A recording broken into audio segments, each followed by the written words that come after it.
So the first part of the day, or the drawing session, we spent on, that's not what I meant to do, that image. Alrighty.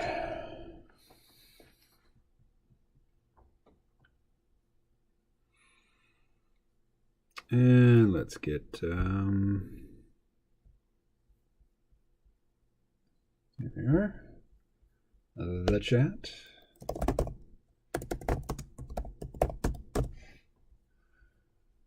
And let's start a Zoom call.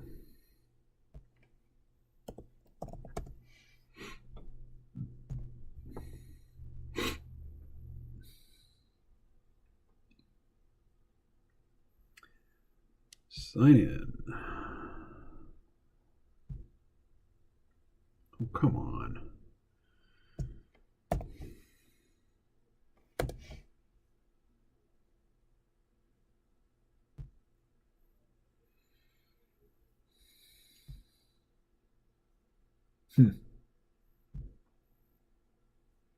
Great.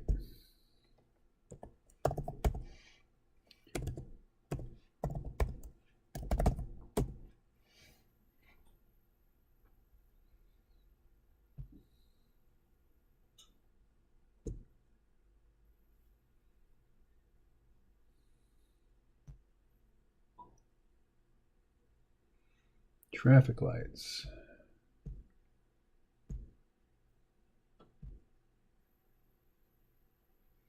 Hey, hey.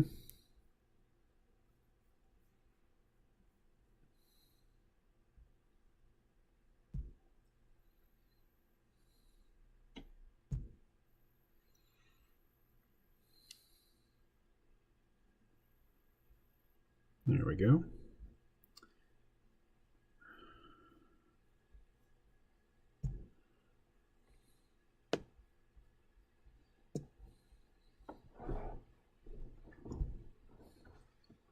I need a new picture. I'm very scowly there. I'm not feeling so scowly. All right. So,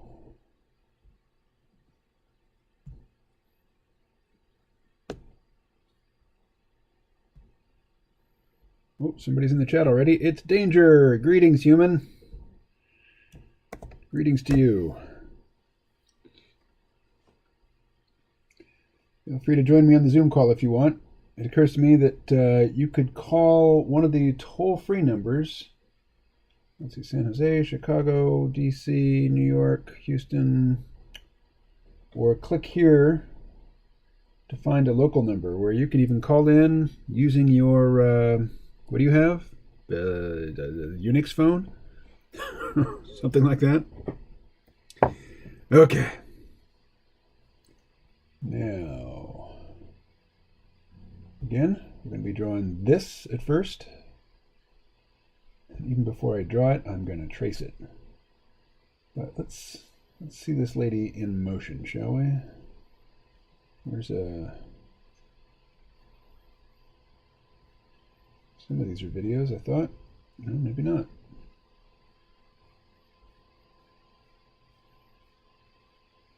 Oh well.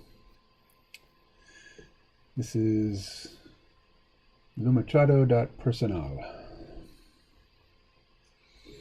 All right, back here. Love your new animation. What is my new animation? Oh, is that the bubbly dude? I'm not sure how to describe it.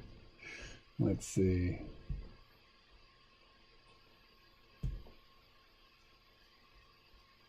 This one?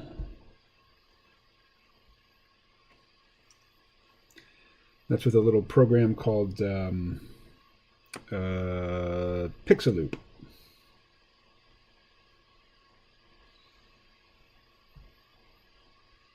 Alrighty. Pine phone. I have no idea what that is. Let's look that up. Pine phone.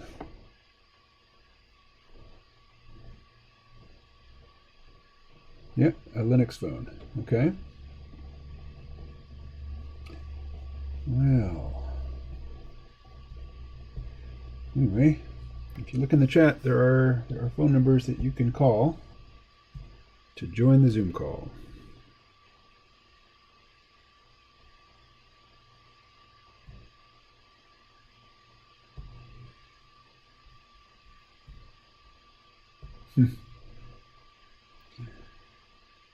Alexa, what's the Bitcoin price? One Bitcoin is worth $35,100 US, up 7.1% over the last 24 hours. Nice. All right.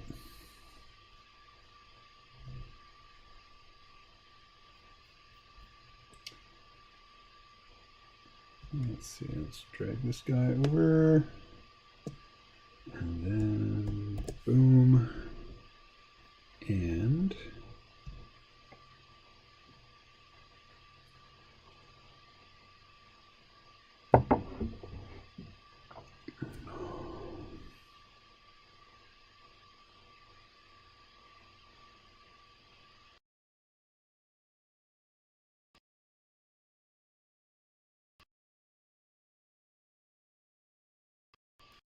come on, Fresco, you can do it. Fresco's churning away on the other screen, trying to start, really trying to get started. Oh, it wants to so bad. But it's just spinning its wheels in the mud. There it is. Saving. What do you think you're saving? My soul? I don't think so. All right. Well, while Adobe Fresco is trying to do its thing. Oh, it really wants to. Let's go for part 2 here of Peter Zion's Life After Trump. So, Life After Trump, part 2, Searching for Truth in a Flood of Freedom. Starting within minutes of the January 6 riots, a variety of tech platforms began blocking posts by President Donald Trump. Within 3 days, nearly all platforms, a list which includes Twitter, Facebook, Reddit, Twitch, Shopify, Spotify, Google, YouTube, Instagram, Snapchat, TikTok, Discord, even Pinterest, had enacted restrictions in many cases, lifetime bans on multiple members of Trump's inner circle's communication capabilities, and or product sales. The one exception, Parler, was instead blocked from being offered on the Apple Store and purged from Amazon Web Services server systems, functionally killing Parler as a company. Parler's site went down January 11th, perhaps for good. Tech World's stated logic for the bans is pretty straightforward. All publicly declared they had monitored planning for the violence January 6th on their platforms, and so had cooperated with federal law enforcement to counter it. When the violence happened anyway, Tech World took another look and saw follow-on plans to deepen and broaden the violence and, in many cases, use said platforms to organize and communicate about said violence. In Tech World's mind, the bans were the only logical action they could take. Outrage from those of the hard right was exceptionally fierce, with charges of censorship echoing throughout the media, both traditional and new. It is difficult for me to sympathize, and not simply because of what happened January 6th. Within minutes of Amazon Web Services' announcement, folks on Parler were using the platform to plot attacks on AWS server farms. I'd have shut it down too. Free speech in the United States is not absolute. There are many carve-outs, but 3 are relevant when evaluating the after effects of the events of January 6. First, and perhaps least importantly, while you have the right to speak your mind, you do not have the right to be listened to or respected, nor the right to speak on someone else's place or time. The first enables me to utterly ignore most of what Bernie Sanders says, except for its entertainment value, and the second enables Tech World to block Trump and folks like him from their platforms. Neither Sanders nor Trump have legal recourse here, as neither immunity from my laughter nor platform access are constitutional rights. Second, and far more importantly, you do not have the right to incite violence. Way back when, in 1919, the Supreme Court ruled that speech either designed to cause violence or speech that could be reasonably expected to lead to violence is flat out illegal and punishable with jail time. It's called the clear and present danger principle. Rudy Giuliani's trial by combat, Donald Trump Jr.'s "We're coming for you," and Trump's weeks-long encouragement of his supporters to show up in D.C. January 6th to disrupt the election certification are all very nearly textbook examples of non-protected, in fact, criminal speech. So much so that all will likely be included into future law courses as actual textbook examples. Fun fact, the clear and present danger principle was first manifested by the Supreme Court to codify the punishment of a socialist. Trump is in some weird historical company. Third, you do not have the right to publish falsehoods that you know are falsehoods, especially should such falsehoods cause reputational or economic harm. Such actions come under a mix of libel, slander, and defamation laws. Trump is very familiar with slander laws, as in his pre-presidential days he sued pretty much everyone he did business with under their umbrella. It appears to me that Sidney Powell, part of Team Trump's efforts to overturn the election, is less familiar. She has done a bang-up job of crafting assertions about what happened in the elections. Her catastrophic mistake was to segue from general delusions about the election being ruined by foreign communists and rogue Republicans and a Venezuelan ghost and lizard men and aliens from Tau Ceti to specifically asserting Dominion voting systems has knowingly tampered with voting. Fun fact, only one of the above is hyperbole. She did so without producing a single shred of proof. That obviously is slander, and obviously causes reputational and economic harm. So Dominion sued her on January 8th for $1.3 billion in damages. Presumably Sidney Powell is not a billionaire. I expect Dominion to very easily win the case, most likely resulting in Powell's permanent disbarring and most likely reducing her to permanent penury. Unless, of course, the Tau Cetaceans pick her up and take her home. I guess that's Tau Cetians. What Trump and Powell and others in Trump's inner circle have done are not political views. They are political lies, specifically intended to warp the American system and inflict personal harm upon others. Having things like this melon-scooped out of public life doesn't bother me one iota. Countering such statements isn't censorship because what's being countered isn't protected speech. So why has it gotten so bad? Two reasons. The first has to do with technology. Back in the 1970s, we all watched the same news programs. We obviously interpreted the information provided through different personal, geographic, and ideological lenses and came to different conclusions, but with everyone working from the same information, the splits in American society weren't very splitty. Fast forward to today. The evening news is over half prescription drug commercials. People source their news from Twitter and Facebook.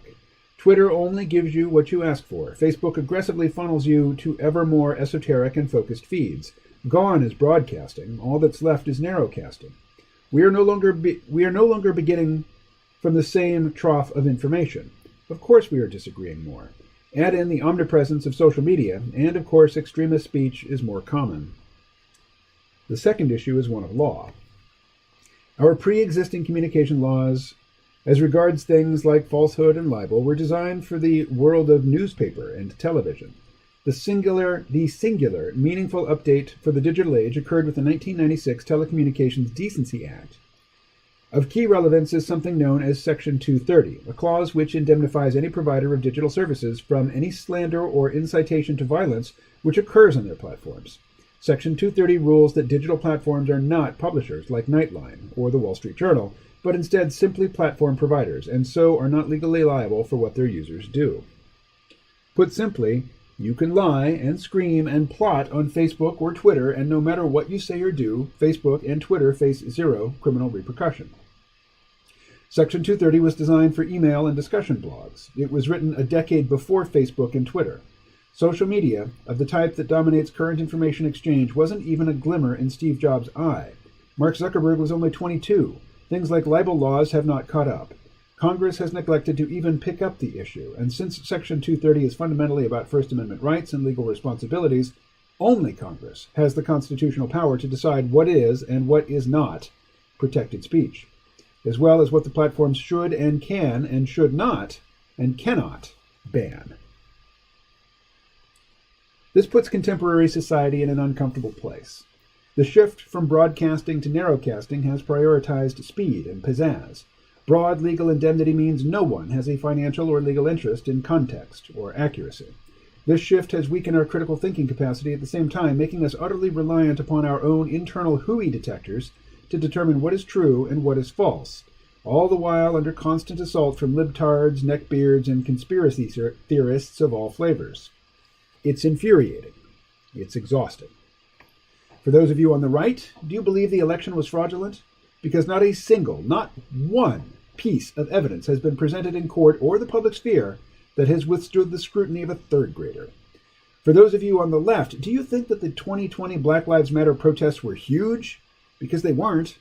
If you exclude the first week of the protests and Portland, which perpetually exists in a state of societal breakdown, there wasn't a single day where the total number of people protesting nationwide exceeded 100,000.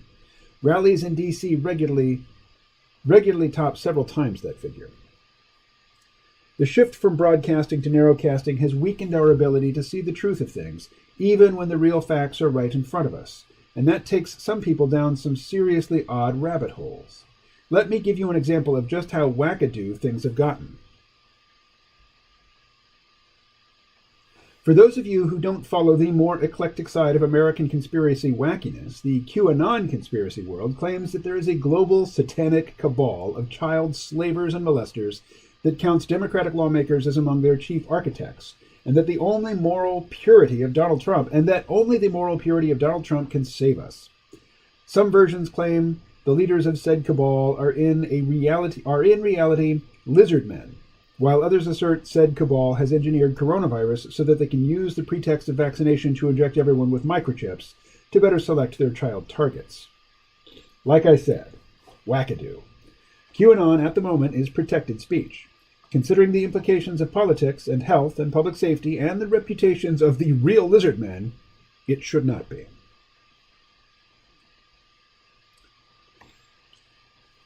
Until Congress establishes new guidelines, everything that is said on social media exists in a legal gray area.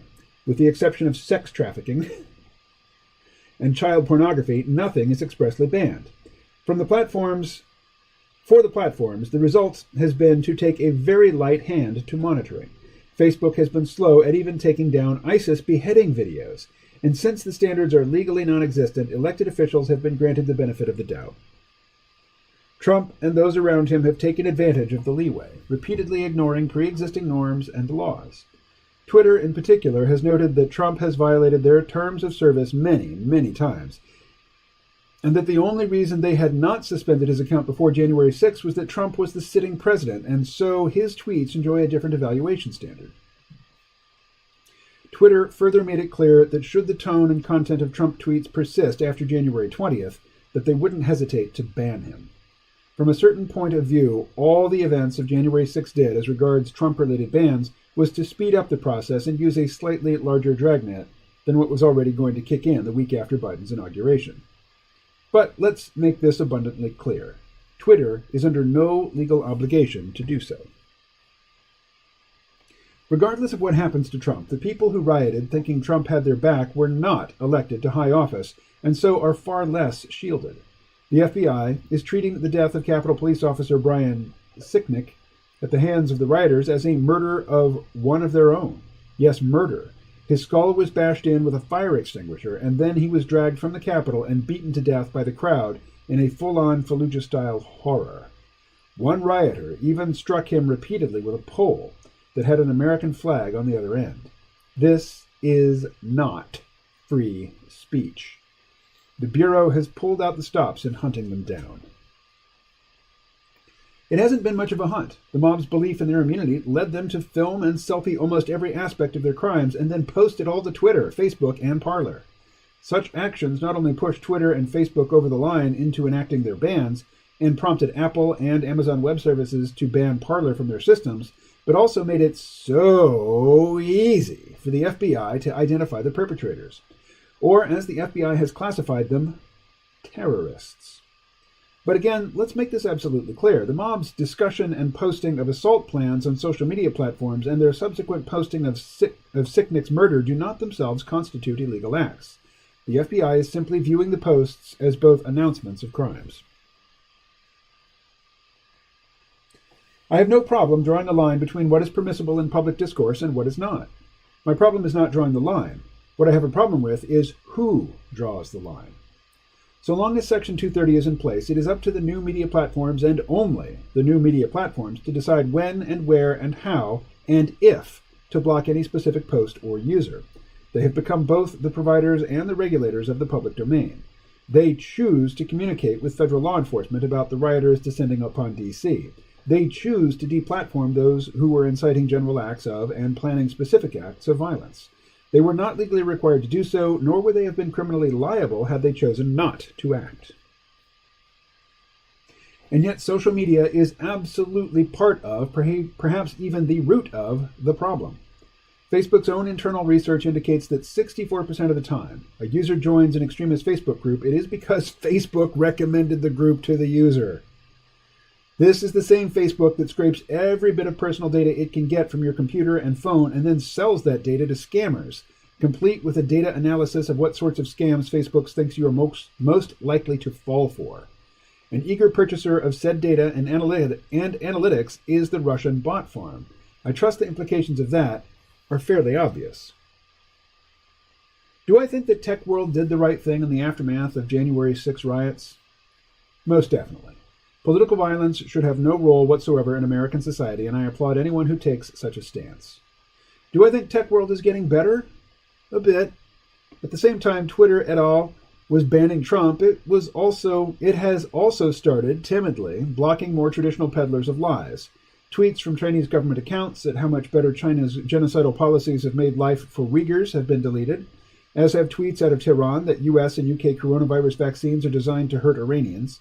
In this wild west of information, someone needs to be the sheriff, and Twitter seems to be cautiously, reluctantly, baby-stepping forward. But I do trust Tech World to be the guardians of... But do I trust Tech World to be the guardians of our means of communication, especially when it comes to things like accuracy? Most definitely not. The truth is often not a clear line.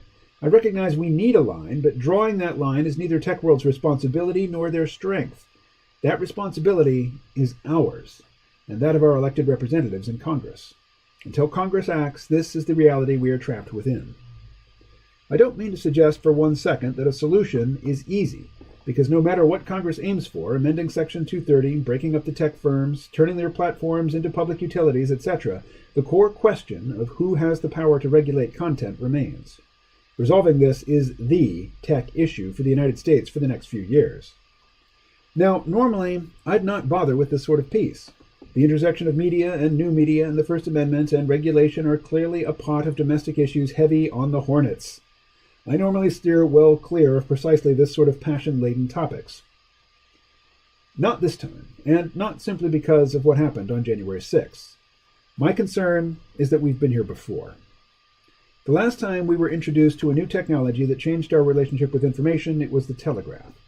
In less than 2 decades, we went from taking 6 months to Oregon Trail information across the country to instantaneous tapping via wire. Reporters just started making stuff up to sell papers. Some of it was pretty funny, until it wasn't. A particularly ethically unfettered journalist by the name of Joseph Pulitzer decided Spain was a good target.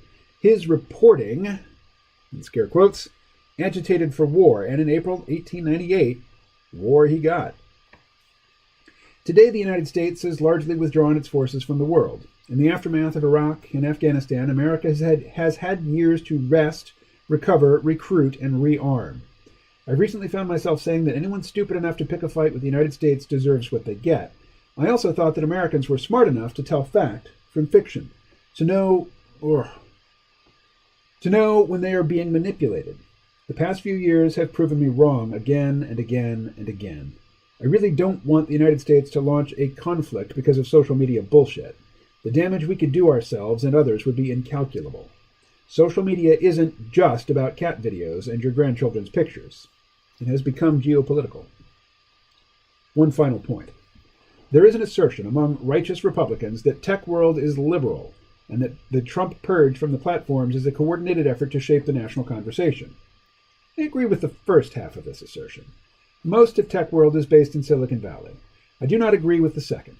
The effort to reshape the conversation is more diffuse, but also far broader than mere Tech World. The entire business community is in play. Before the day was out, January 6th a veritable avalanche of business associations ranging from the National Association of Manufacturers to the American Bankers Association to American Petroleum Institute to the Business Roundtable had publicly called upon Vice President Mike Pence to use the Constitution's Article 25 to force Trump from office. And that on top of a raging waterfall of direct condemnations from individual firms and CEOs. All in all, we are talking about tens of thousands of firms representing the majority of the American business community. American politics have changed, and now America's political parties are changing with them. Coming soon, Life After Trump Part 3, the end of the Republican Alliance. Alrighty. So let's go back to the top, and we'll get the web link for this one. And I'll post that in the chat. Let's see.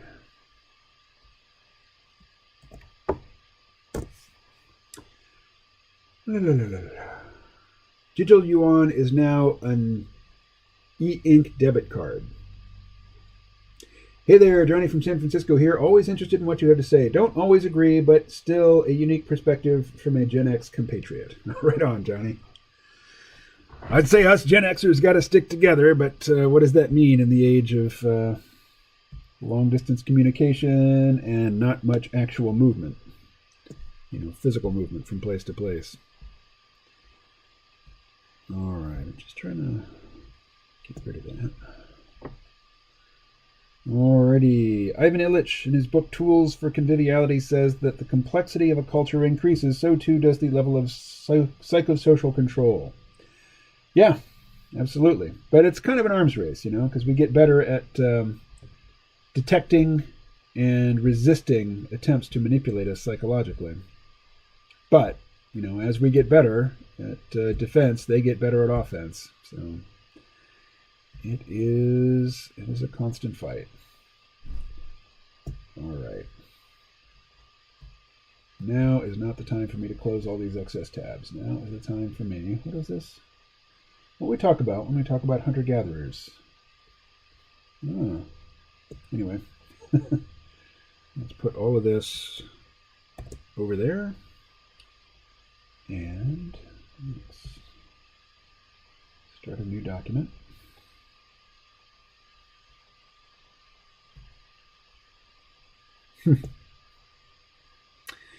So we've got Danger Dead Nettles and Johnny Sand Filippo.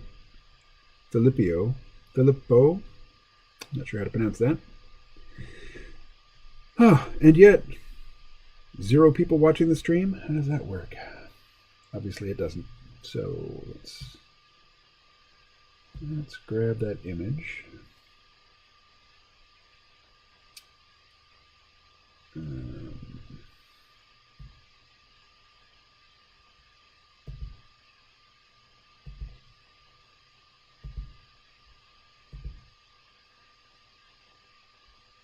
That's the one.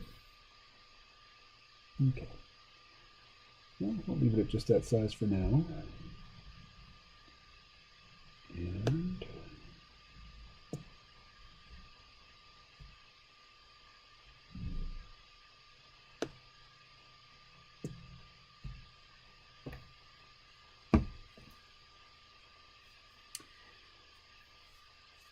Ted Heads, take note of your wild, feral humans organizing techniques.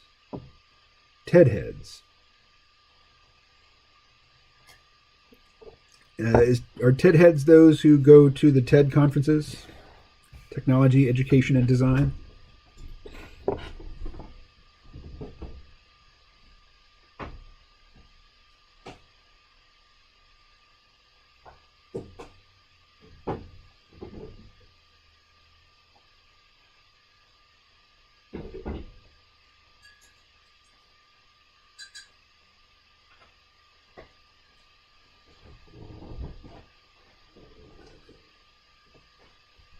All right. First thing I'm going to do. Trace. Just to get a feel for the figure construction. So, come on. Let's go with pen. Dark purple. Okay, so I'm in Adobe Fresco. I cannot zoom in.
All right, so I'm making a lot of marks here, which don't seem to have anything to do with the figure that you see. What am I doing? Well, it's just to show volume.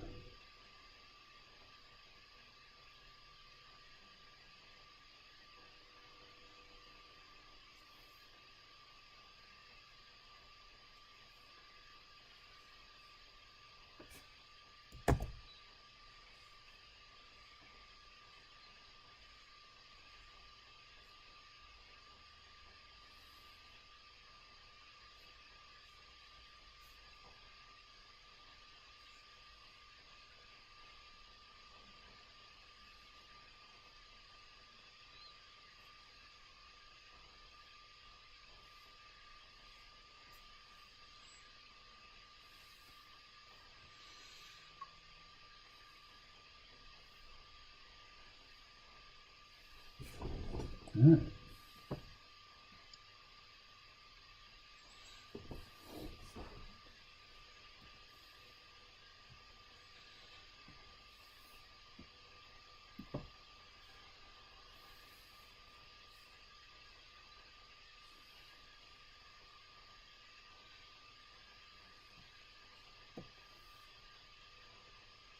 Too big.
All right, that was my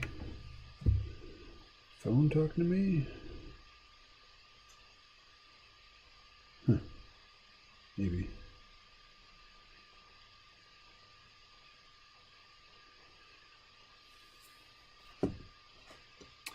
Ted Heads, take note of your wild feral humans organizing techniques.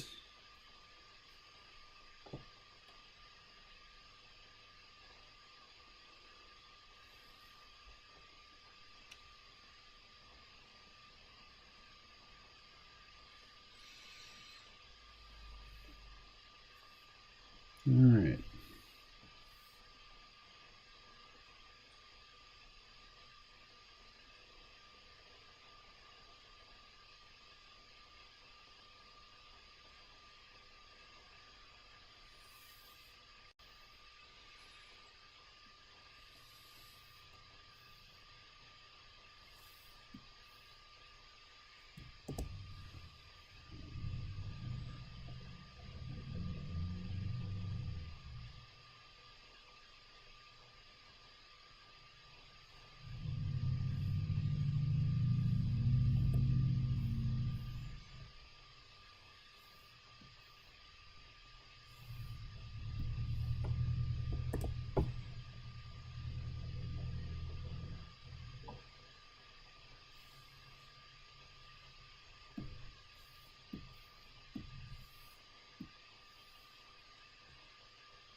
All right.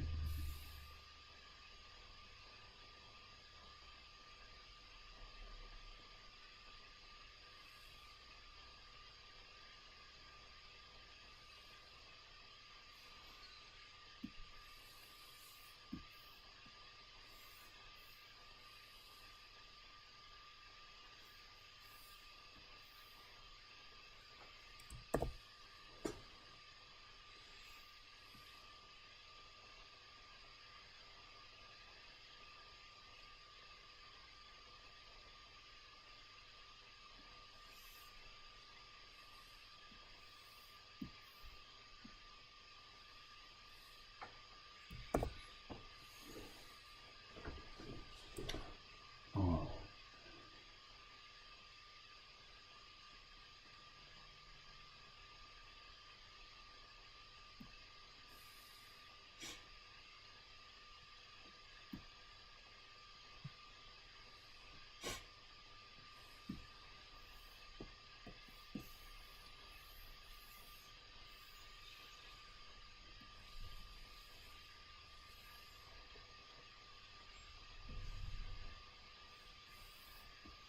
All right.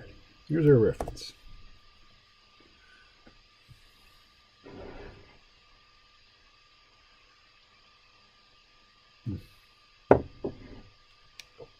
All righty.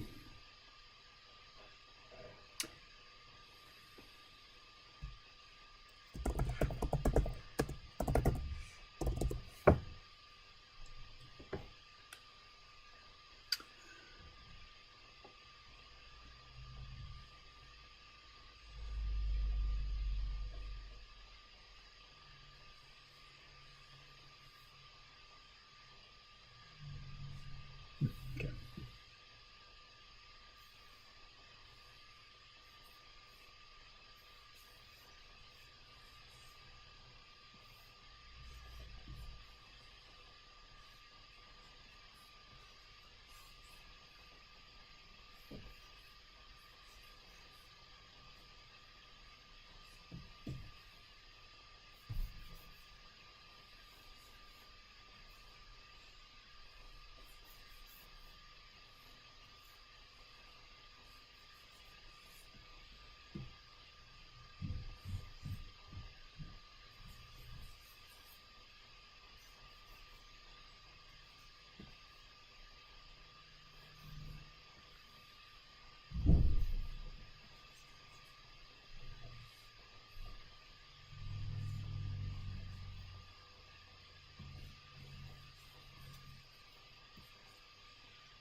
Ben Rubber, I'm lingering, 20 minutes behind.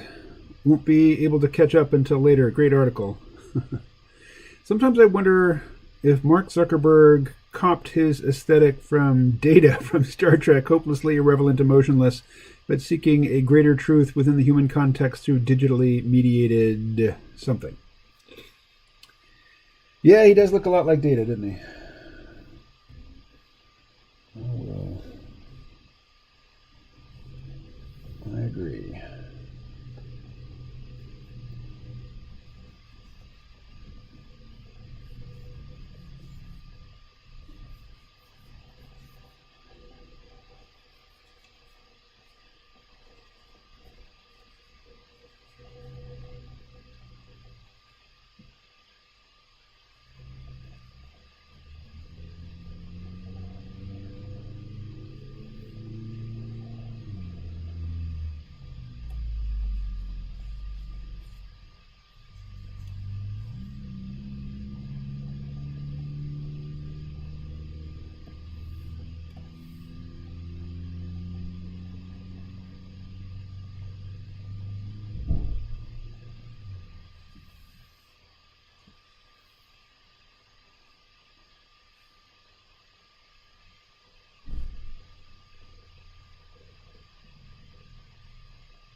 Yeah.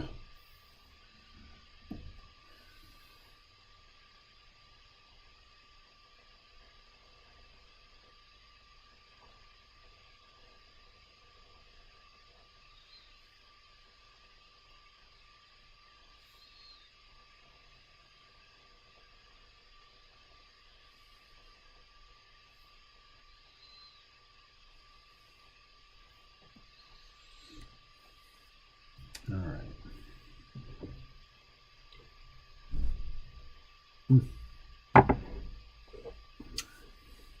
So, Ben Rubber, there's a way to listen, to catch up faster than I'm actually streaming. That's something Ed does all the time when he's popping in late. He'll start at the beginning and take it at 2 or 3 times speed. All right.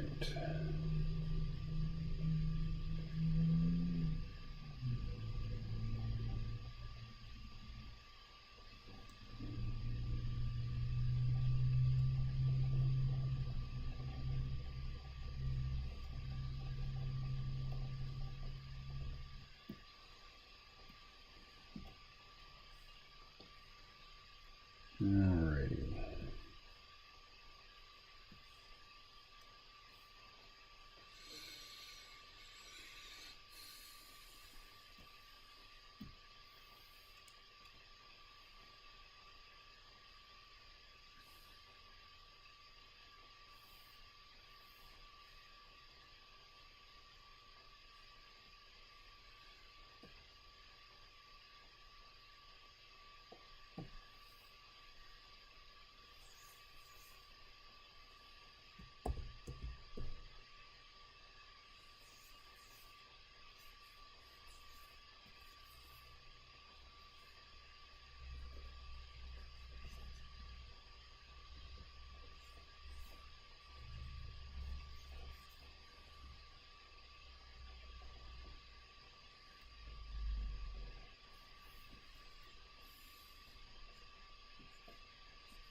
You're not drawing a hidden layer. All right, thanks.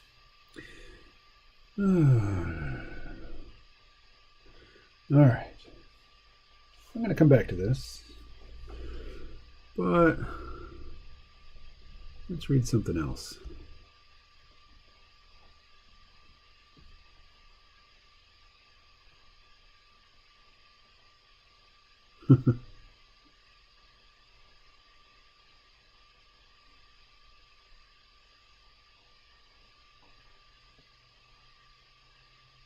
Let's just start here. The gathering place.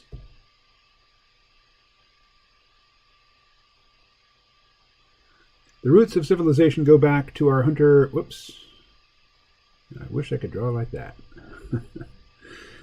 The roots of our civilization go back to our hunter-gatherer ancestors. Here, let me put all this up on the other screen for you. And when I said I wish I could draw like that, I meant this this cave painting image here.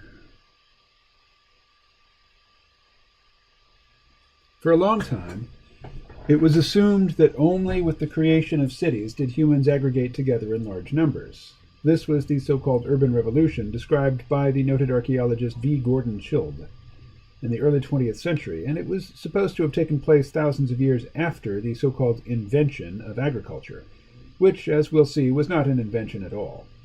It was only when cities were established, the thinking went, that we were able to do things like construct permanent habitation, build temples, pursue full-time craft specialization, and develop things like art, music, science, and literature.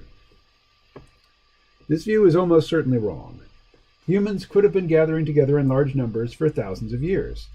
Coming together in large numbers on a permanent basis was indeed new, but humans had already been engaging in patterns of aggregation and dispersal typical of fission-fusion species since time immemorial. When cities proper did emerge during the late Neolithic, they were simply a cementing of tendencies that were not at all alien to our species.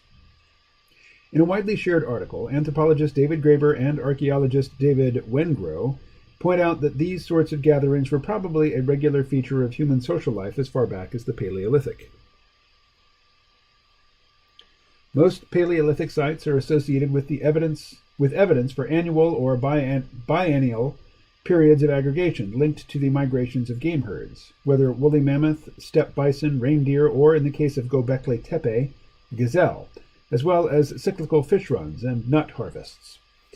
At less favorable times of year, at least some of our Ice Age ancestors no doubt really did live and forage in tiny bands, but there is overwhelming evidence to show that at others they congregated in mass within the kind of micro-cities found at Dolny Vestonis in the Moravian Basin south of Brno, feasting on a superabundance of wild resources, engaging in complex rituals, ambitious artistic enterprises, and trading minerals and marine shells and animal pelts over striking distances. Whether European equivalents of these seasonal aggregation sites would be the great rock shelters of the French Périgord and the Cantabrian coast, with their famous paintings and carvings, which similarly formed part of the annual round of congregation and dispersal. There's a nice illustration of that in the Kim Stanley Robinson novel, Shaman. The main point of their essay was to emphasize the flexibility of these social arrangements. Rather than a simple linear evolution from egalitarian bands to sedentary authoritarian tribes to chiefdoms to states, it appears that these societies were able to move back and forth between different social arrangements depending on the circumstances. They cite as their primary example the anthropologist Marcel Mauss's description of the Inuit tribes of the circumpolar Arctic as having, quote, two social structures, one in summer and one in winter, and that in parallel they have two systems of law and religion, close quote. Mauss published his observations in a book entitled Seasonal Variations of the Eskimo, a study in social morphology. Graeber and Wengrow conclude from this and other data that humans in many different regions of the world have always been, quote, self-consciously experimenting with different social possibilities, close quote. In the summer months, Inuit dispersed into small patriarchal bands in pursuit of freshwater fish, caribou, and reindeer, each under the authority of a single male elder. Property was possessively marked, and patriarchs exercised coercive, sometimes even tyrannical power over their kin. But in the long winter months, when seals and walrus flocked to the Arctic shore, another social structure entirely took over, as Inuit gathered together to build great meeting houses of wood, whale rib, and stone. Within them, the virtues of equality, altruism, and collective life prevailed. Wealth was shared. Husbands and wives exchanged partners under the aegis of Sedna, the goddess of the seals. Another example were the indigenous hunter-gatherers of Canada's northwest coast, for whom winter, not summer, was the time when society crystallized into its most unequal form, and spectacularly so. Plank-built palaces sprang to life along the coastlines of British Columbia, with hereditary nobles holding court over commoners and slaves, and hosting the great banquets known as the potlatch. Yet these aristocratic courts broke apart for the summer work of the fishing season, reverting to smaller clan formations, still ranked, but with an entirely different and less formal structure. In this case, people actually adopted different names in summer and winter, literally becoming someone else, depending on the time of year. Perhaps most striking in terms of political reversals were the seasonal practices of 19th century tribal confederacies on the American Great Plains. Sometime or one-time farmers who had adopted a nomadic hunting life. In late summer, small and highly mobile bands of Cheyenne and Lakota would congregate in large settlements to make logistical preparations for the buffalo hunt. At this most sensitive time of year, they appointed a police force that exercised full coercive powers, including the right to imprison, whip, or fine any offender who endangered the proceedings. Yet, as the anthropologist Robert Lowy observed, this unequal authoritarianism operated on a strictly seasonal and temporary basis, giving way to more anarchic forms of organization once the hunting season and the collective rituals that followed were complete. They argue that this sort of dual morphology was probably characteristic of many hunter-gatherer societies all over the world, going back for thousands of years into the very remote past. Quite independently, archaeological evidence suggests that in the highly seasonal environments of the last ice age, our remote ancestors were behaving in broadly similar ways, shifting back and forth between alternative social arrangements, permitting the rise of authoritarian structures during certain times of year, on the proviso that they could not last, on the understanding that no particular social order was ever fixed or immutable.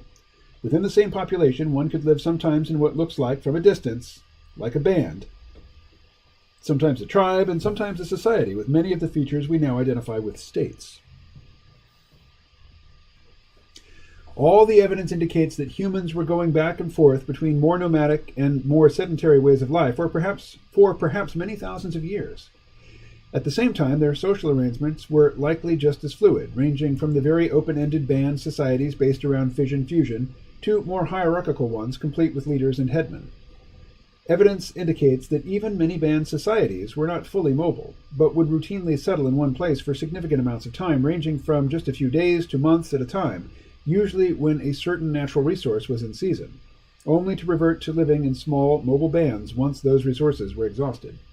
It might be migrating herds, it might be spawning fish, or it might be plant resources like trees stocked with nuts or bushes filled with berries. Such fission-fusion behavior has been documented in cultures all over the world. Here's Mark Moffat. Each year, some otherwise roving Andaman Islander societies rebuilt residences they kept near the ocean, and bands would rendezvous to fish for a couple of months. The pole and palm-formed structures reached well over 10 meters in diameter and several meters in height. Inside, each family had a sleeping platform and fire. The communal domiciles were maintained for so many generations that each was associated with piles of refuse, in some places thousands of years old, and more than 150 meters in circumference and 10 meters high. For another example, every autumn in North America, bands of certain tribes gathered to frighten herds of bison over cliffs. No chimpanzee community enjoys each other's company this way. As one grand assembly, the apes parcel out their social engagements in smaller doses. In some fundamentals, life during a band get-together was little changed from normal, with each band often keeping its status as a neighborhood by camping a bit apart. Yet the throngs were the reunions of the day, enlivened by gossip, gifts, songs, and dances, and, much as occurs when elephants aggregate, with males on the prowl for conquests.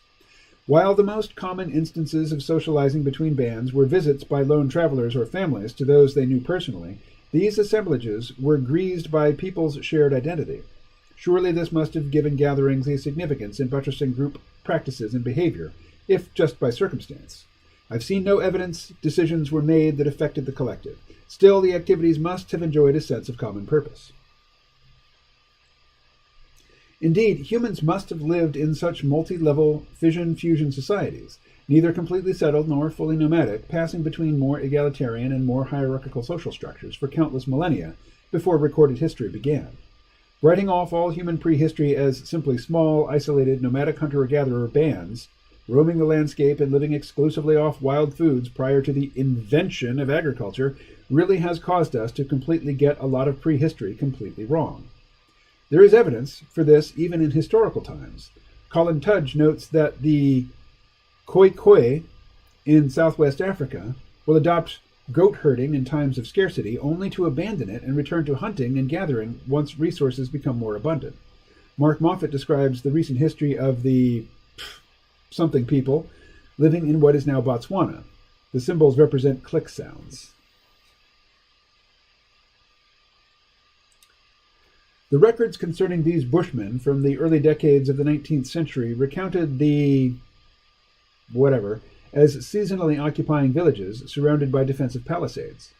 To obtain sufficient food while so entrenched, the people innovated methods for culling game by driving herds into pits that were a maze of yawning chasms. The of that time were warriors prone to blood vengeance who burned wagons, stole cattle, and collected tribute from other Bushmen. That a society adapted to leaders and village life didn't mean the change was permanent. During the final decades of the 19th century, reverted to roving, leaderless bands. By 1921, headmen had reemerged with the reduced role of orchestrating armed clashes, this time without the people settling down. The leaders gained influence during periods of encroachment by armed tribes, such as the cattle-rearing Orlaum. When the incentives to fight diminished, the leaders fell out of favor, and people reverted back to an egalitarian band life. One might assume it would be their original way of life, except there is no telling how far back in time the requirement for self-defense might have arisen. The dynamic culture suggests that changes in social organization come and go, leaving hardly a trace. Famously, nomadic American Indians had leaders too, senior individuals whose role continued to the present day. It is impossible to say how often these hunter-gatherer tribes, with their portable teepees and wigwams, were led by chiefs prior to the arrival of the Europeans, who brought with them horses and guns. What's clear is that when the dangers were ongoing, nomadic societies embraced greater social complexity. Among the Plains Indians, warrior associations, the West Points of the day, put select men through rigorous training to prepare for combat. At the other end of the gamut, from the who spent most of their time as nomads, hunter-gatherers widely thought of as fully settled were just as malleable. Even the Pacific Northwest Indians, the gold standard for settled peoples who forage from nature, didn't always stay put. Villages either moved or disbanded as suited them. Some longhouses were seasonal residences, with families traveling by freight canoe to homes elsewhere. There's evidence of temporary camps too, suggesting people would go out to hunt game, perhaps like sportsmen pitching tents today. Probably few hunter-gatherers lived at the absolute extremes, as perennial homebodies or incessant wanderers. These sorts of gatherings were, in fact, crucial to the evolution of civilization. Human societies were just as malleable as water. As water exists in different states, such as solid, liquid, and vapor, human societies have also existed in multiple states, with freezing, melting, evaporation, and condensation taking place repeatedly over time. Thus, agriculture was not so much a break with how humans lived previously, but a freezing of certain tendencies that had always been there under the surface. I don't know who he's quoting here. Anyway. Many descriptions of human prehistory assume that food domestication made way for the power and role differentials of civilization to come into play. True, agriculture tipped the balance. However, just as chameleons change color as conditions demand, humans reconfigure their social lives, transitioning from equality and sharing to deference to authority and hoarding, and from roaming to settling down roots as suited the situation. This can be hard to believe because we have come to think of hunter-gatherers much as they would have thought of us, as an alien life form. Yet human cognition nonetheless remains adjustable across all social options that had once been available to hunter-gatherers. Putting down roots, along with the concomitant development of social features, often connected with settlements such as leadership and inequality, has been portrayed as a watershed step for humanity. It's true, the full potential of the settled life has been achieved since the development of agriculture. I see no reason, however, why these customs couldn't have sprung up, as the situation merited, with all the versatility shown by the whatever from the dawn of humanity. All of this leads Graeber and Wengrow to ask, rather than idling in some primordial innocence until the genie of inequality was somehow uncorked, our prehistoric ancestors seem to have successfully opened and shut the bottle on a regular basis, confining inequality to ritual costume dramas, constructing gods and kingdoms as they did their monuments, then cheerfully disassembling them once again. If so, then the real question is not what are the origins of social inequality, but having lived so much of our history moving back and forth between different political systems, how did we get so stuck? This raises the question of just how far back humans lived in larger settlements, and for how long. Moffat concurs with Graeber and Wengrow that living together in large settlements was not something that sprung up with agriculture, but must date back to the far distant past. Before some point in our distant past, fission-fusion must have been the sole life choice for our ancestors. I say that because chimpanzees, bonobos, and humans have in common fission-fusion into small groups. This simple explanation for this shared trait is that the ancestor from whom all three species sprung had this mode of life too. With spreading out the only game in town, the nightly encampments of early proto-humans must have served as incubators of the social dexterity we would need to take up residence at one place. But that split between us and the two other apes occurred 6 million years ago or so, long before our ancestors were anything one could call human. How far back in the human evolutionary lineage did settlement appear? Wow, this is long. If we take a look at the archaeological record, we can clearly see signs that human settlements date back tens of thousands of years to the very remote past. Let's take a look at some of the best-known evidence for them in roughly chronological order. A. The prehistoric sites and decorated caves of the Vézère Valley. This region of France is home to many of the earliest examples of Upper Paleolithic art, including the famous Lascaux cave paintings. Dozens of sites have been discovered in the area since the late 19th century, providing a huge number of artifacts, including tools, hunting weapons, and carvings in stone and bone, earning it the nickname the capital of prehistory.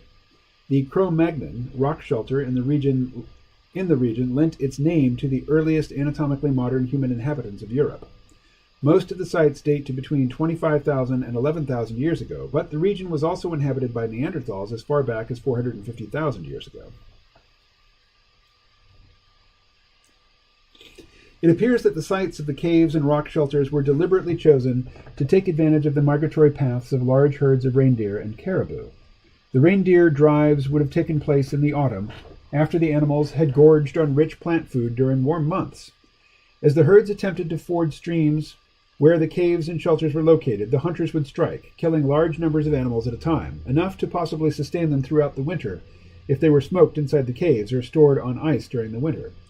Late Ice Age Cro-Magnon bands had been able to exploit fall reindeer migrations where thousands of animals passed through narrow river valleys and crossed streams on their way to fine summer pastures.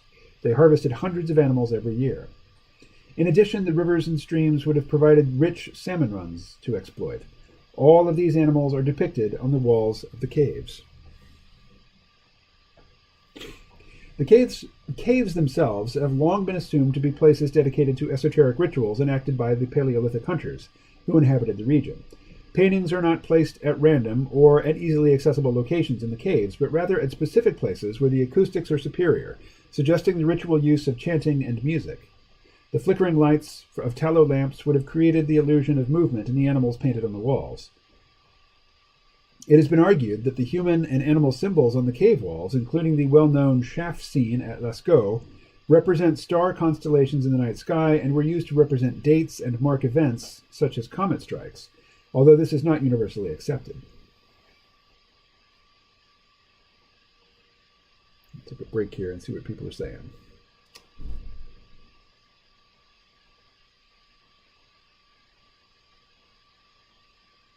And Jeff Bezos is clearly copying Picard's aesthetic. While Jack Dorsey of Twitter makes a right nice Riker. A little skinny to be Riker, isn't he?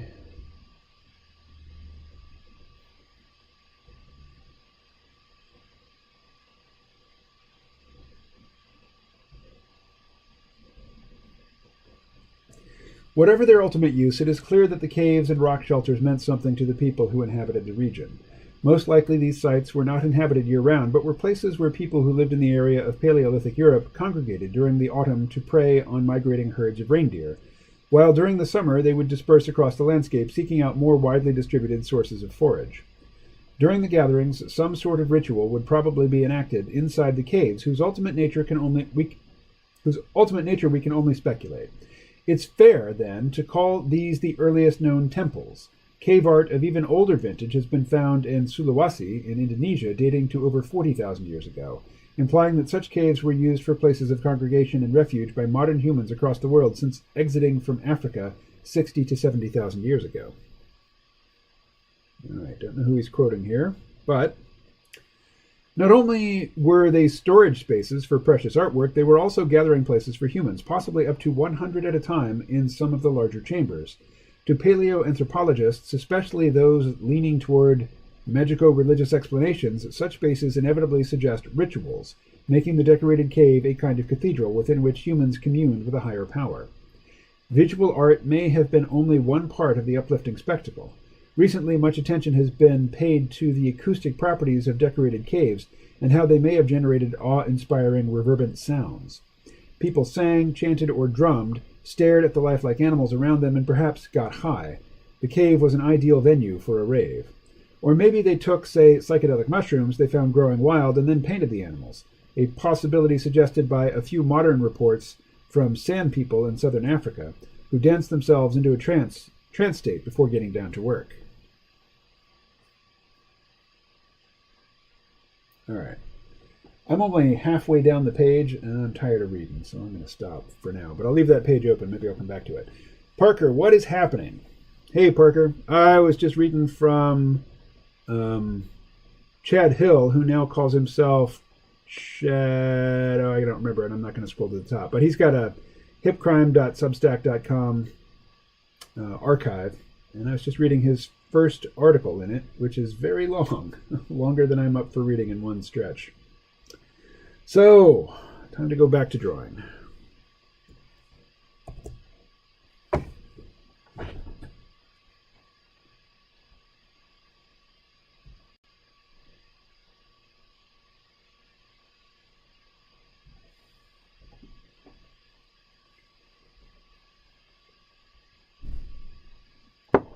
Zoom bomb. Okay, so Zoom info is up here at the top of the chat.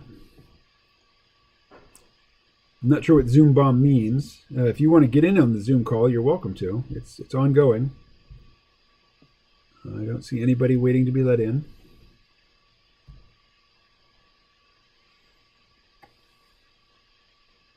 All right. Back to drawing.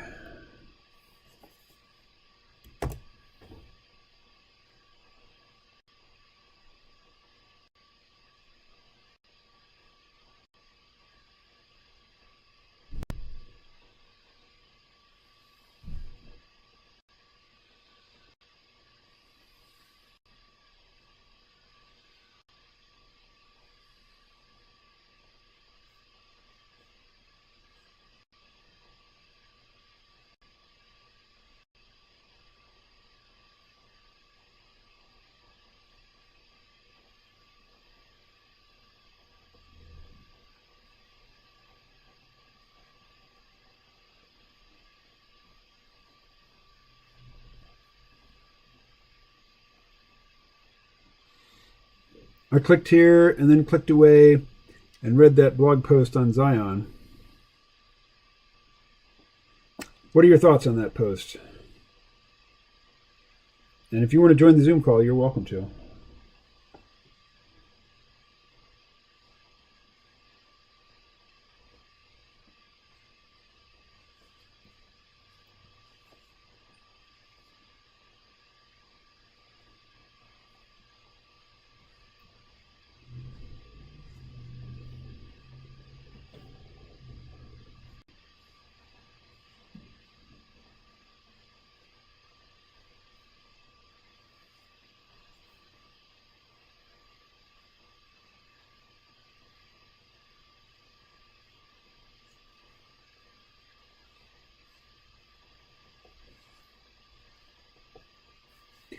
I have to be let in. Let's see. Admit. You have been admitted.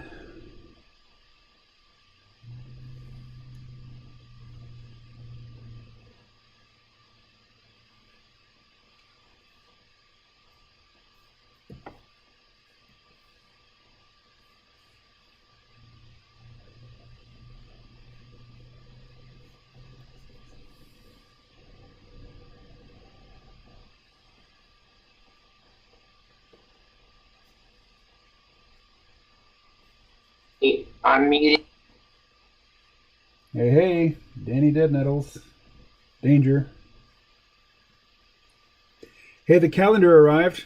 Oh, I can see you, but I cannot hear you. Hello? Hello, now I hear you. Okay, hey. Hey. You look like you're dressed for a stick-up.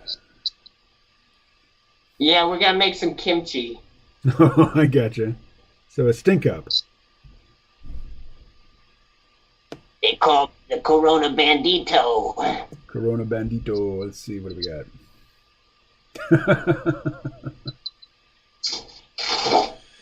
All right. So the blanket poncho is to protect your lovely white cult leader clothing. Ah. I'm afraid your dexterous knife handling is just too quick and fluid for Zoom to follow. The frame rate's really not high enough. Too glitched out for all that? All right.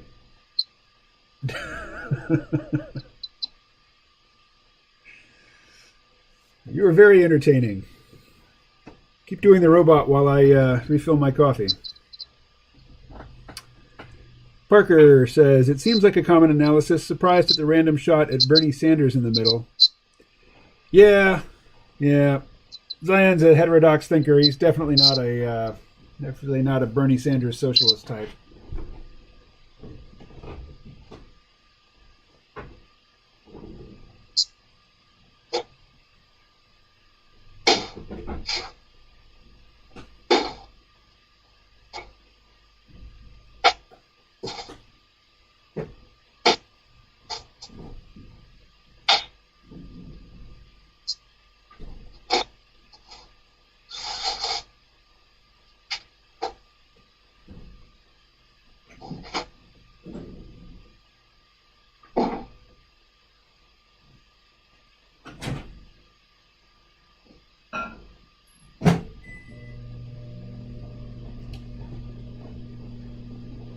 Please, Gringo.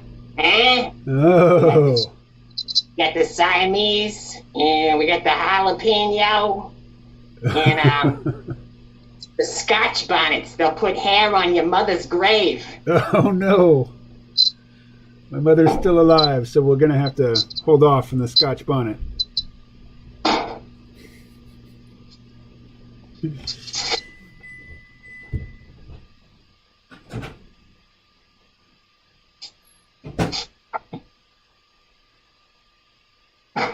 Uh-huh.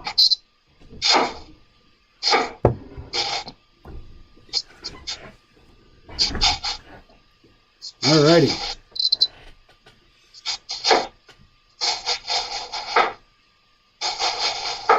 Are you chopping peppers? What are you chopping there? Or is that cabbage?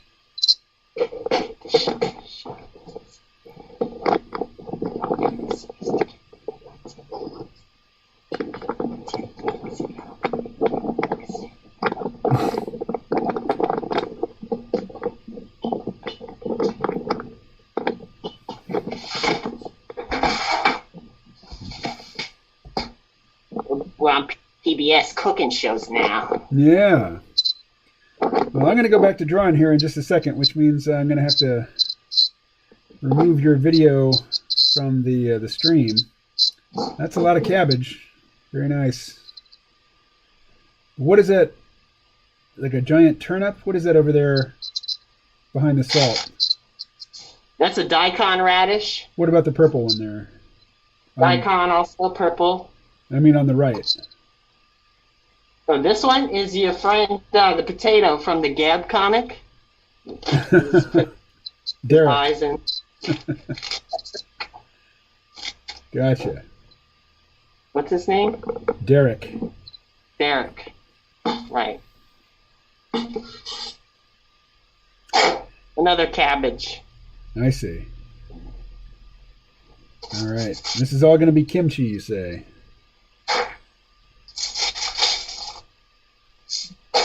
I do like me some kimchi. Alrighty, Perker says, lol, what the fuck? Then at the end it seemed like he was against Section 230, but then it seemed like he was just describing what was happening. So, I think what Peter Zion is on about there is that Section 230, which, from the social media company's perspective is absolutely necessary. Like, if that goes away, then their business model goes away. But it wasn't designed for social media. It was designed for blogs and listservs and things like that. So I think what he's saying is that the current legal structure that describes social media platforms as just that, platforms, and not, publishing organizations,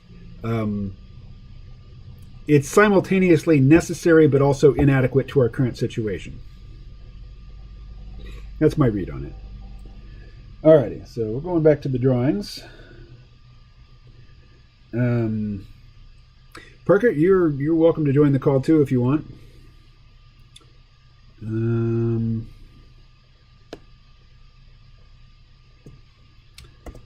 The link is at the top of the chat, but I'll put it in right here as well. I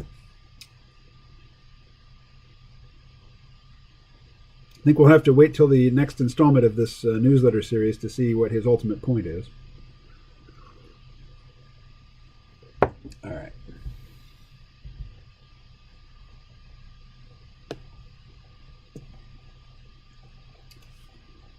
So.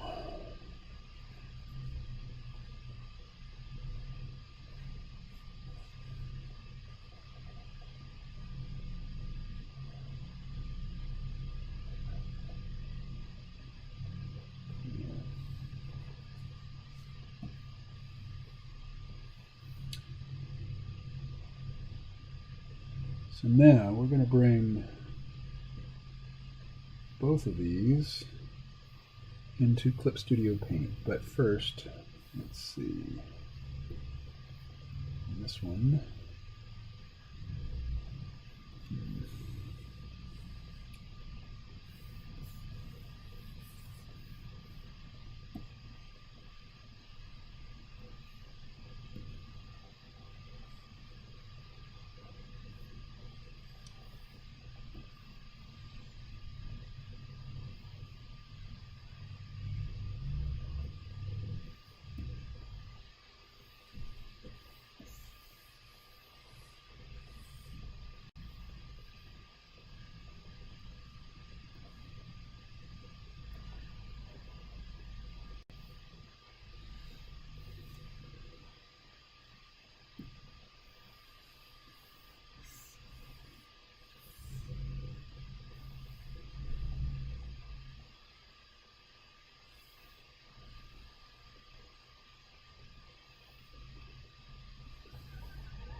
Alrighty, let's open Clip Studio Paint.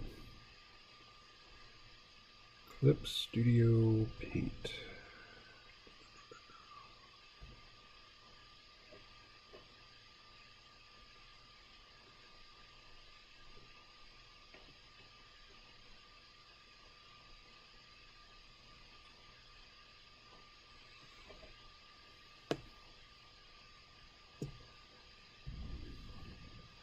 really need to learn how to use the modeler, the 3D modeler.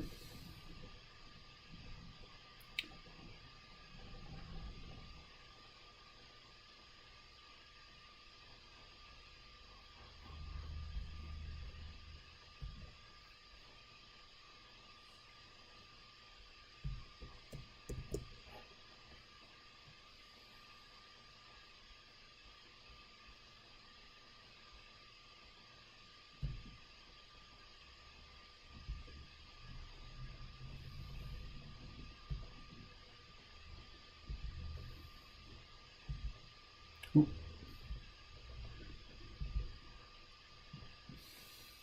All right.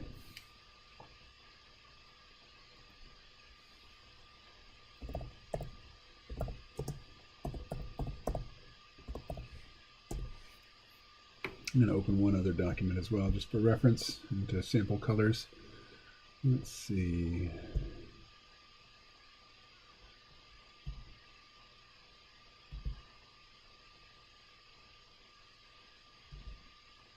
No, not reference images. What do I want? I want.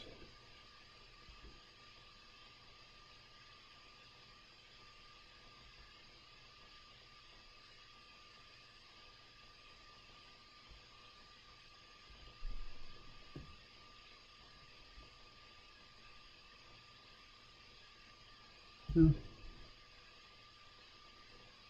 And that one. And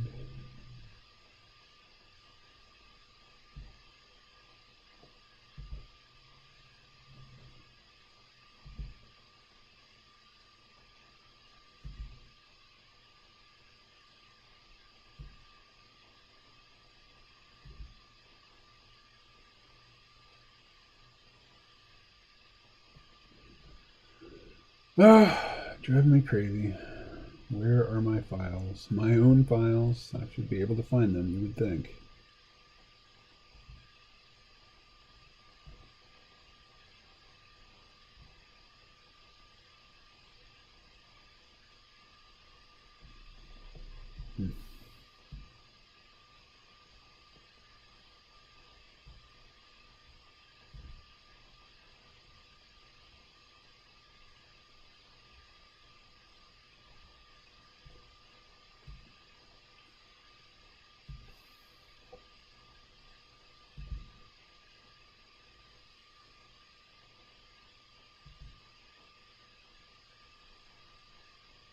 Sure.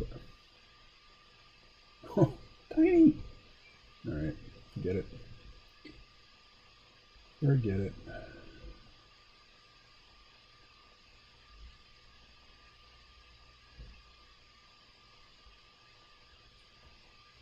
I'll do it without reference. Alrighty, what's Parker saying here?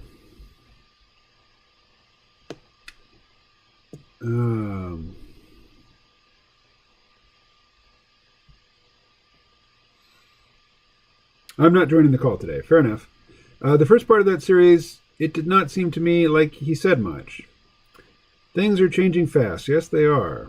Okay. Globalization being over or not does not say much. It's so overbroad.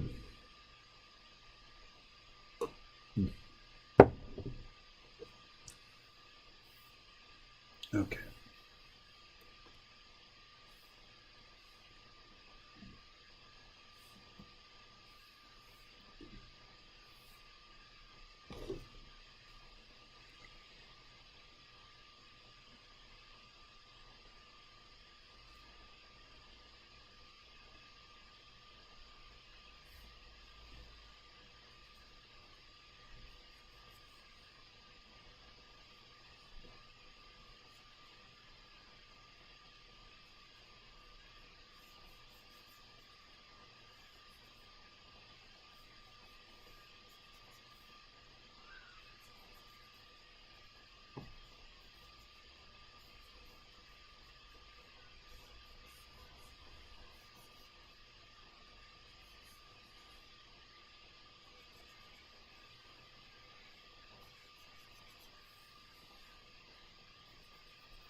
She's not going to be naked, so I need to think about some clothing for her. That foot's way too big.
Let's see.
Hmm.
So our light source is clearly up here. All right.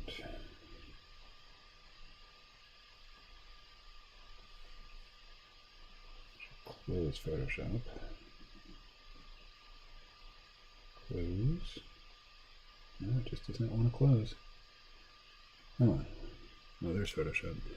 Save changes before quitting? No. All right. The Guardians of the Realm of Etem are attempting their own mimetic coup. What is the realm of Etem?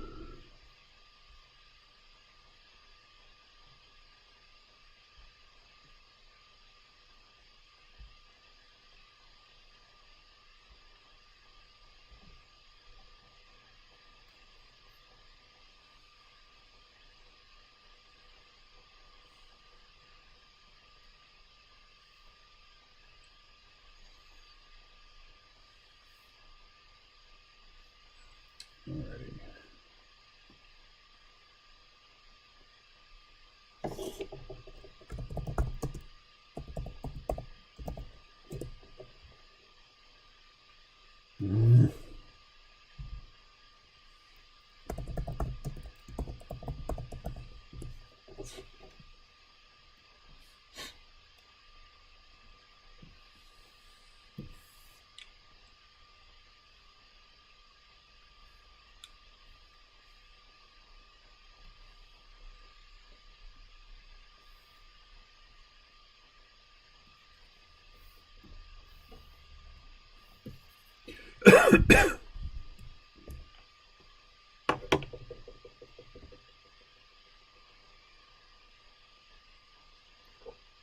The memer of memes.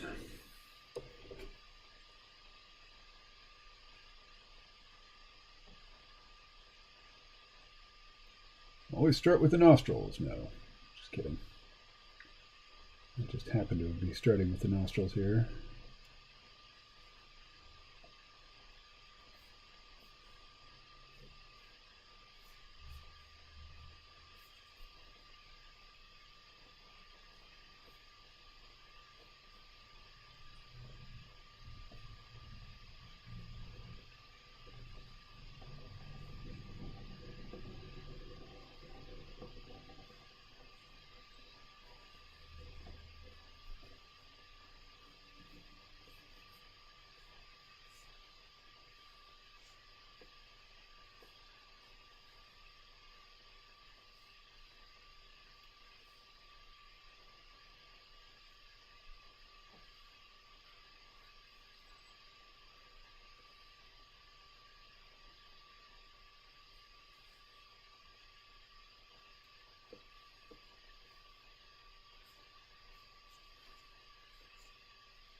What do we got here?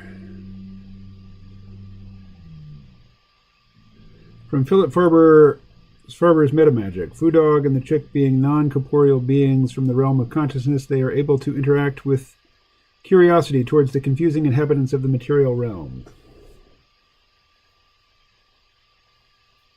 Right on. Been a long time since I've read anything from Philip Farber.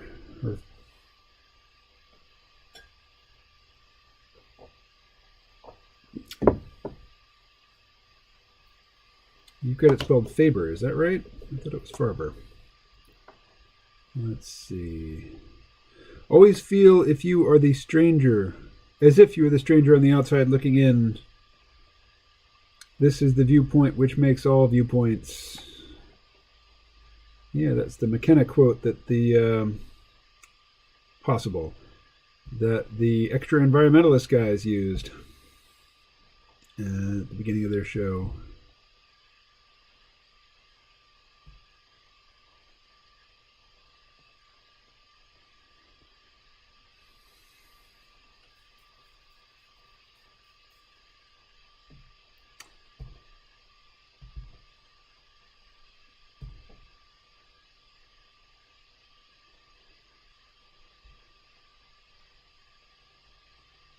Uh-huh.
All right.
All right, I think I'm going to shut down the Zoom call.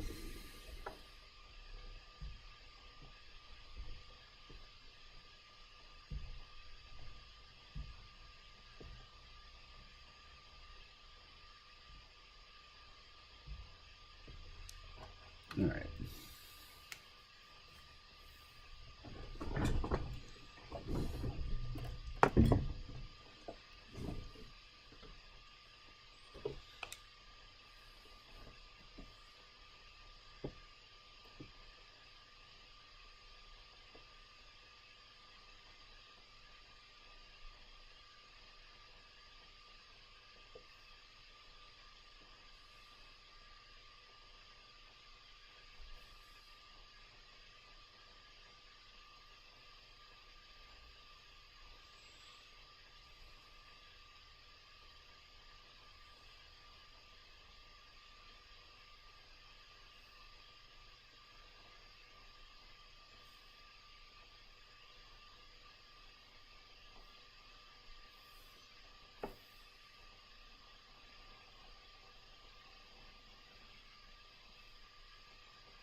Kimchi had nothing spicy to add to the conversation.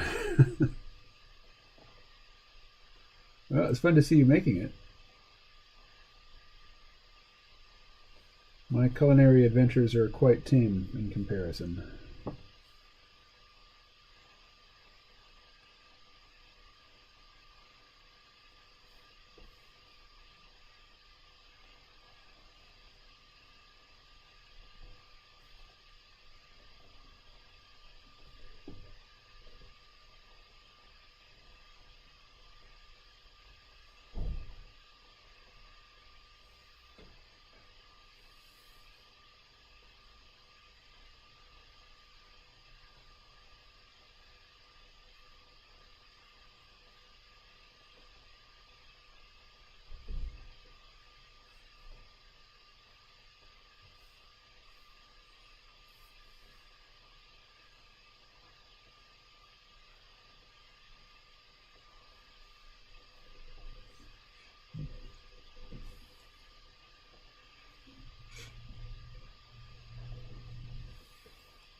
I was supposed to do the head on a separate level. Separate layer. Oh well. Alrighty. I'll just get rid of that head.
Select by color.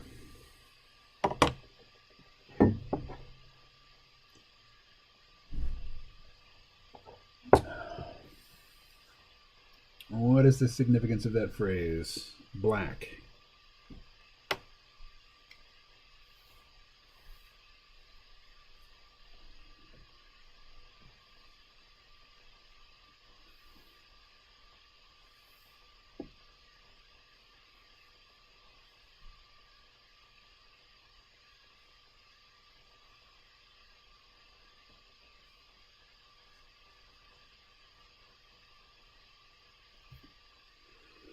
Copy and paste into new layer.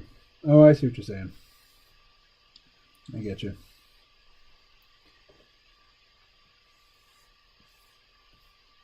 Yeah, I'll come back to that. Let's see.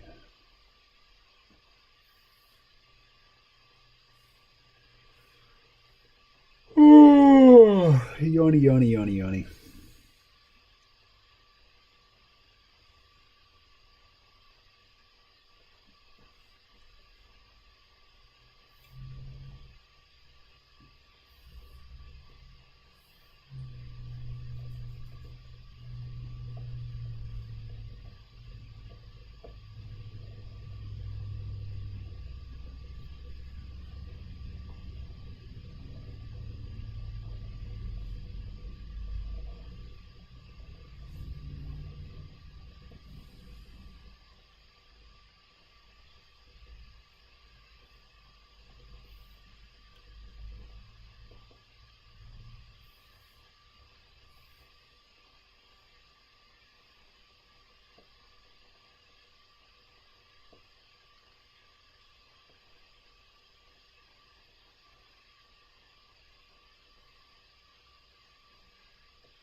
cheek is looking like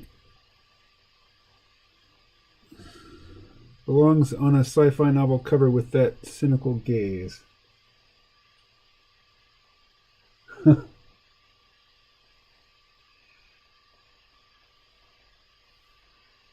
So I think the chick is just straight up uncomplicated she, her. No need for elaborate pronouns.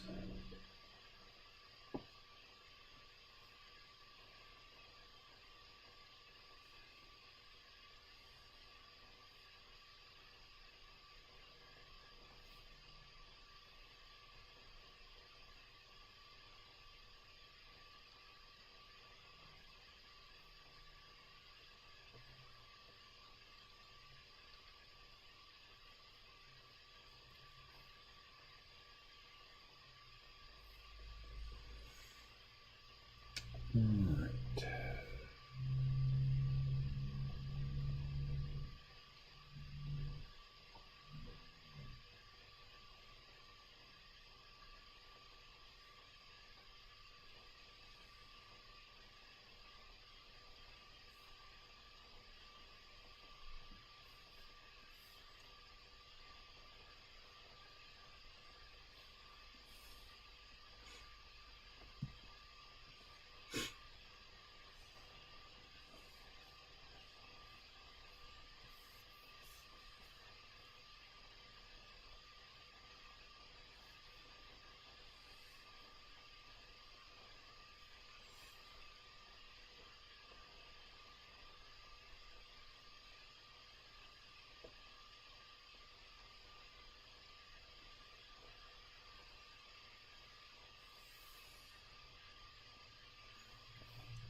Alrighty.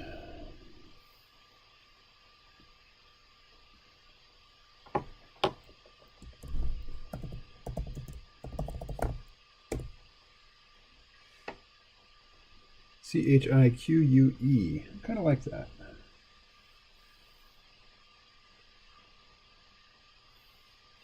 Oh, but I just grabbed colors for the lion, not the chick. So, oh, and he's got some inking that needs to still happen. So let's go back to black.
I think that the Cheek of Araby is in the public domain. I want to say Louis Prima sang it back in the 1930s.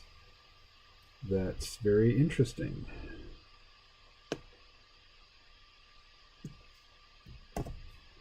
Let's look.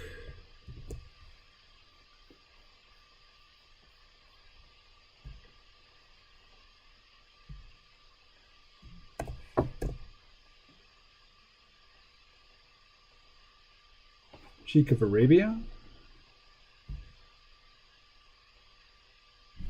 Sheik of Arabi?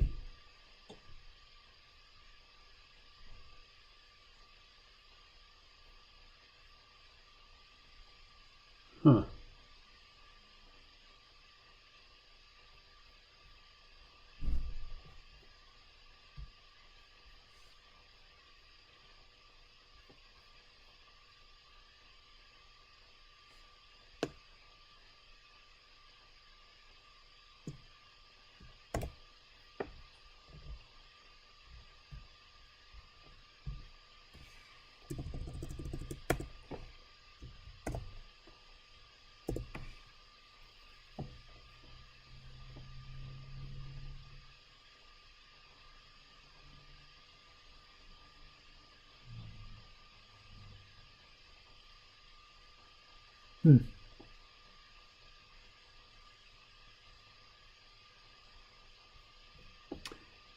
I just don't know what you mean by all that. Danger?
All right.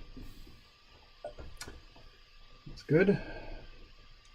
Almost good.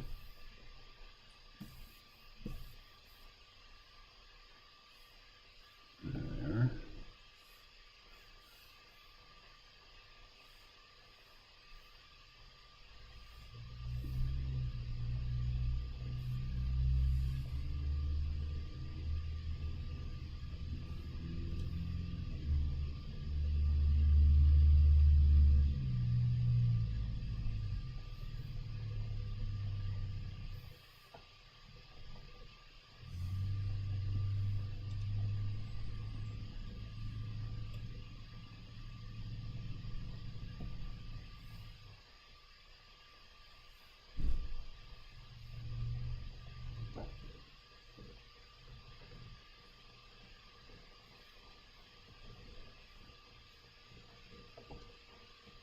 Oh, got a tangent going there.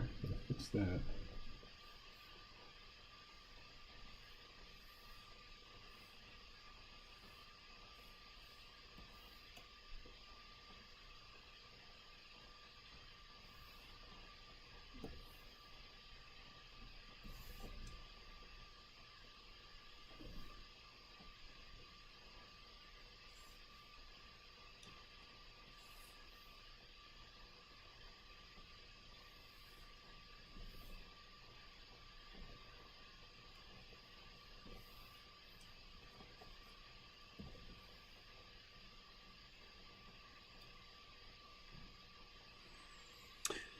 Now for the most tedious portion, peeling all of the papers off the garlic.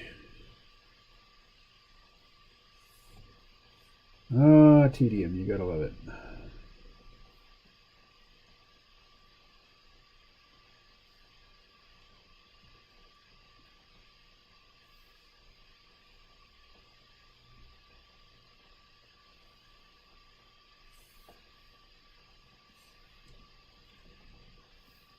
Oh, look at that. I left out a whole line there.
What's that? Audible. Contents hidden. Huh.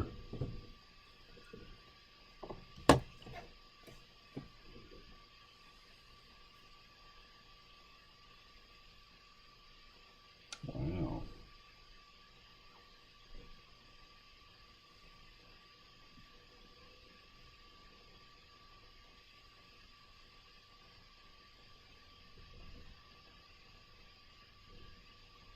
Mm-hmm.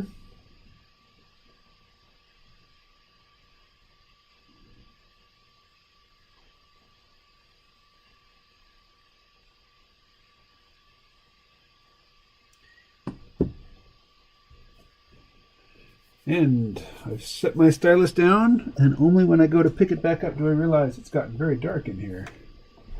I'm going to fix that.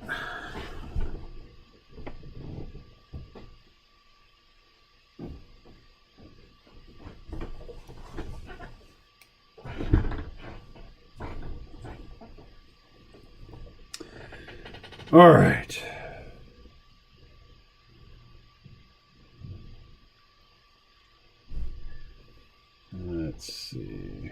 adjust line width. We'll thicken it here, there, and there, there.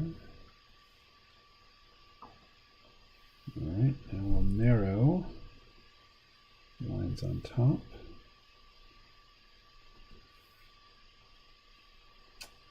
This one.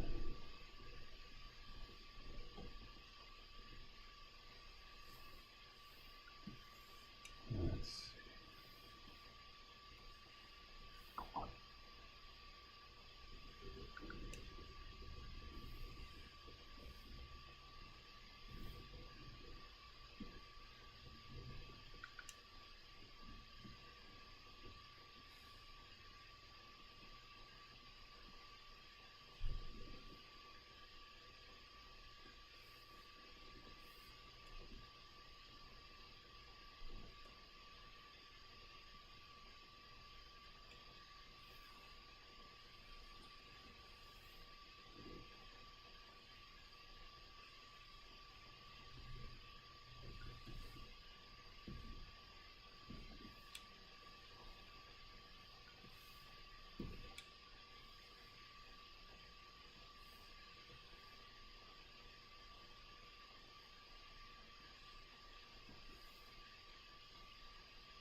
I forgot what I was gonna thicken.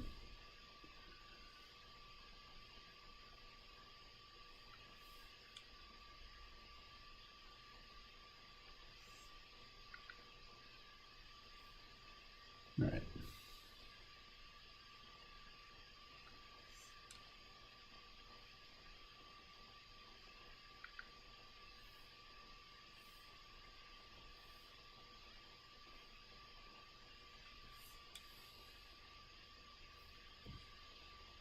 All right. Let's launch Photoshop.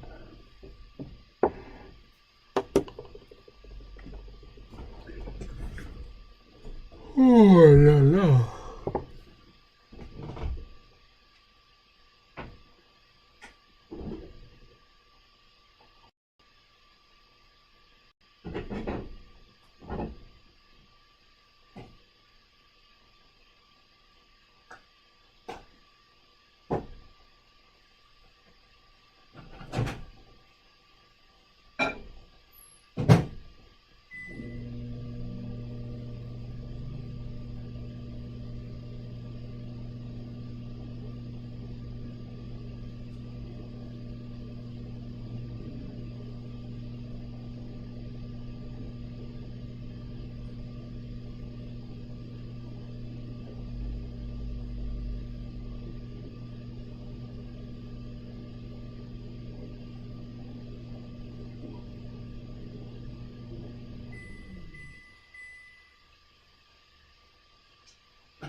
All right.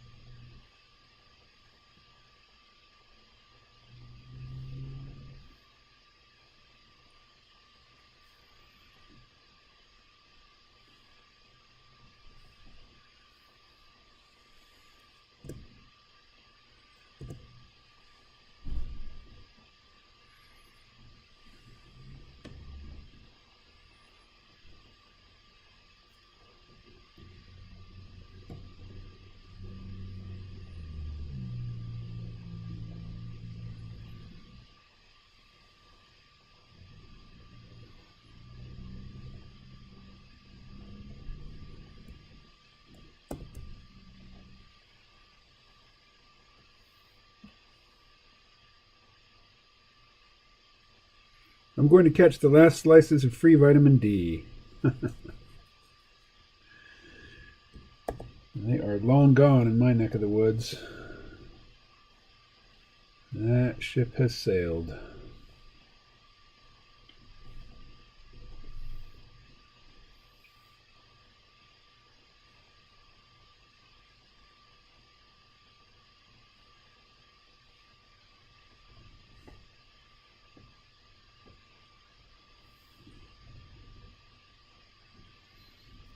All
right. All right.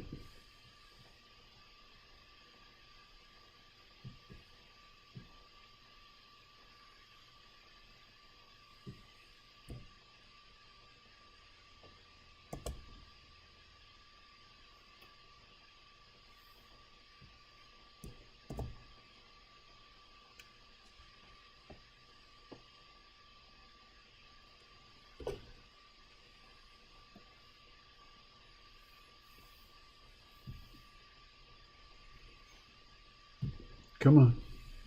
What am I doing? Other than going crazy. Let's see.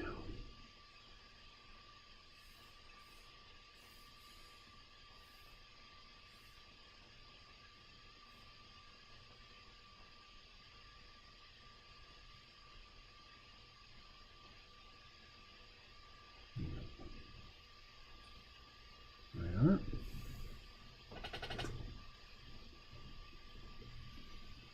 Oh, I put long pants on her, and she's wearing shorts. Oh well, so it goes.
Well, I could very easily make It's her in shorts.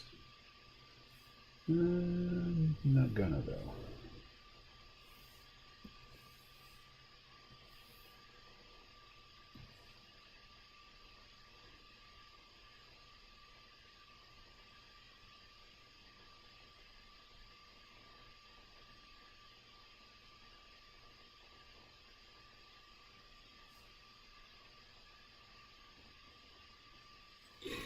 Be blessed. Thank you. You too be blessed.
Hey, Rodney.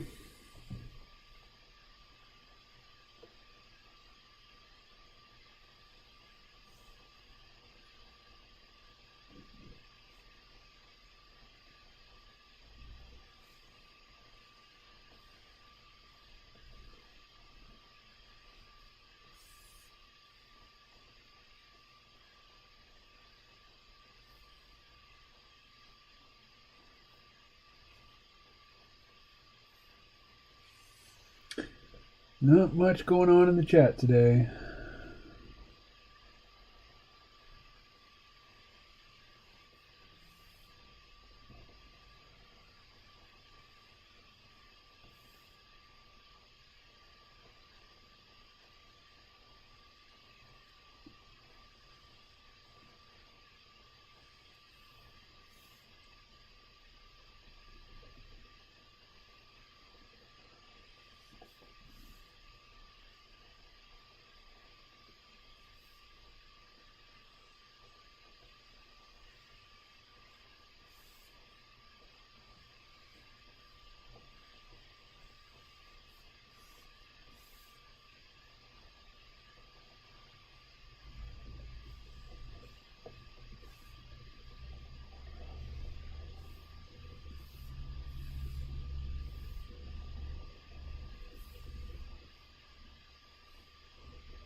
Hey, what did we forget? We forgot her eyebrows.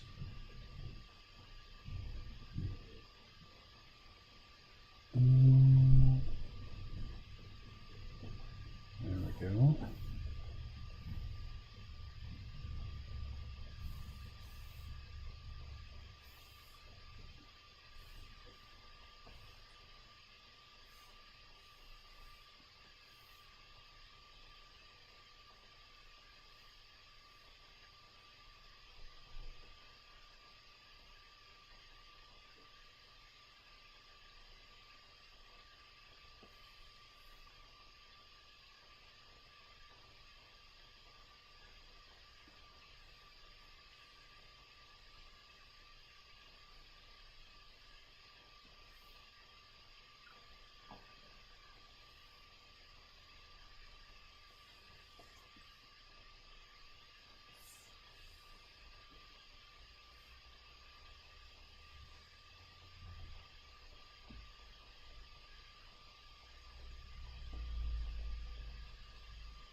All right.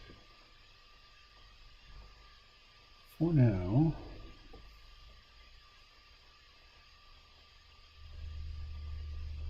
it's just about 5. Let's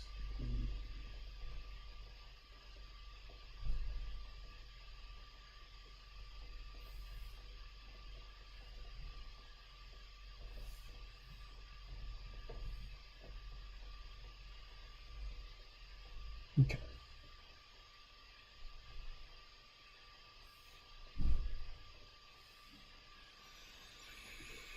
Hmm.